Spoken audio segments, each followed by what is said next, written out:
ഒരുപാട് കാലത്തെ കാത്തിരിപ്പിന് ശേഷം ഗുരുവായൂരപ്പന്റെ അടുത്തേക്ക് ഒരു യാത്രയുണ്ട്. പരിഭവങ്ങളും സങ്കടങ്ങളും പരാതികളൊക്കെ ആയിട്ട് നടന്ന് ആ ശ്രീലകത്തിന്റെ മുമ്പിൽ അങ്ങോട്ട് എത്തുമ്പോ ഭഗവാൻ എങ്ങനെ കാണാം.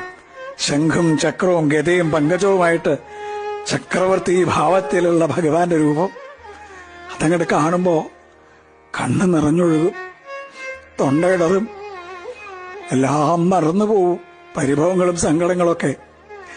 ഗുരുവായൂരപ്പാന്നൊരു വിളിയുണ്ട്. ആ സമയത്ത് ശ്രീലകത്തുനിന്നൊരു നോട്ടമുണ്ട്. കാരുണ്യത്തിന്റെ കടലായ കണ്ണന്റെ നോട്ടം. ഞാനില്ലേ കൂടെ എന്ന് പറഞ്ഞിട്ട് ആ കണ്ണനെ ഹൃദയത്തിലേക്ക് നിറയ്ക്കുമ്പോഴേക്കും ദ്വാരപാലകർ നമ്മളെ നിൽക്കിണ്ടാവും. പക്ഷെ ആ കാരുണ്യം നിറഞ്ഞൊരു നോട്ടല്ലേ, അത് മതി നമ്മളെ പരമാനന്ദത്തിൽ ആറാടിക്കാൻ.